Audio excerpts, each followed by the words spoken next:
On behalf of the Anchor Psalm Association Charity Scotland, it is our pleasure to welcome everyone along tonight to Winchburgh as we remember one of its own, Gunner Willie Thornton, MM. Willie was born just 15 months after the armistice at the end of First World War, and so at the age of 19, having started off in his footballing career, Willie found his footballing career interrupted by the Second World War. Willie enlisted as a trooper in the Scottish Horse, the 80th Regiment of the Royal Artillery, and he saw combat in Tripoli, Sicily, Anzio and Monte Cassino. In 1943 he was awarded the Military Medal for coolness under heavy shell and mortar fire in the Battle of the Cefra Hills in Sicily. Willie's citation says, "On the night of the 31st of July, 586278, Gunner Thornton accompanied his battery commander as a signaller to an observation point on point 22. He maintained constant communication for 18 hours and passed down fire orders, often under heavy shelling and mortar fire. By his coolness and devotion to duty, Gunner Thornton gave great assistance to his battery commander in bringing down his fire on the enemy. After the war was won, Willie Thornton, of course, returned to civilian life and returned to the place he loved, Ibrox Park. Willie Thornton, Military Medal, a hero to be proud of. Sicily was a key strategic location, a turning point really in the war. So the British forces fought and won, including Willie Thornton, to claim that territory.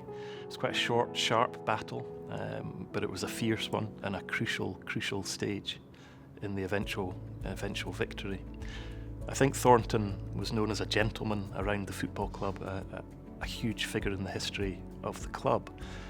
But he was also renowned as that in his service to the country as a soldier as well. He served his country with the same dedication and the same distinction as he did his football club. Probably most of the people that were here, especially the young people, never even heard of Willie Thornton before.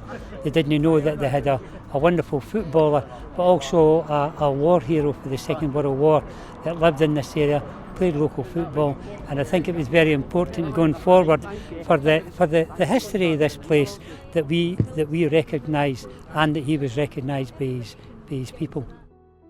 Swooping onto a long dive, Willie Thornton evaded Johnston's dive and side-footed into the net.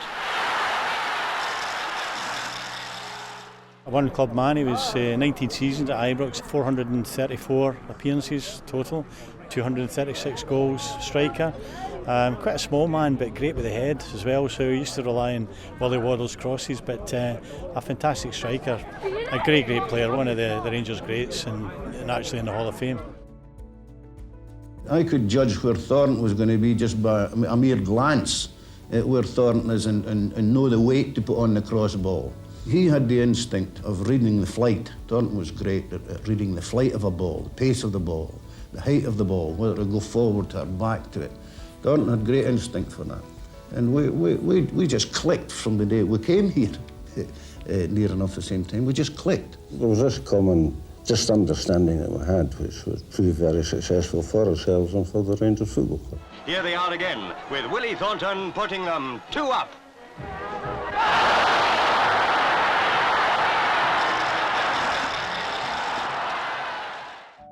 It was quite emotional for me because I did know him, and he was a great assistance to me when I started in the club back in '86.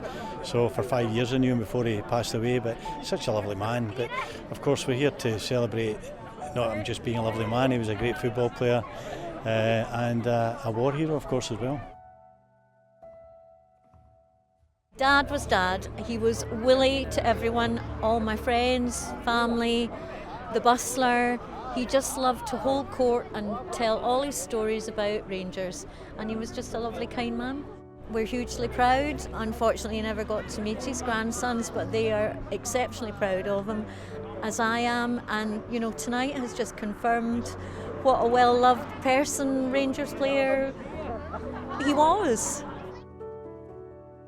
they saved a lot of lives by his actions, and I think he was as surprised as anyone to be awarded the military medal, but was hugely proud of it. And he didn't really talk much about the war apart from when I was young, bedtime stories, but they were nice stories, because obviously there would be 6 years of his life that you maybe didn't want to talk about.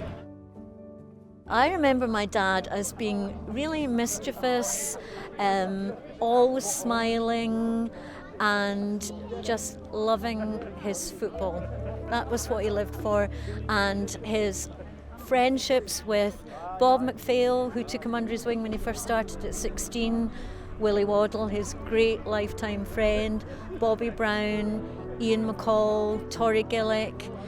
Rangers were his family, and he just loved every minute of it, and that's how I remember him just loving his life with Rangers.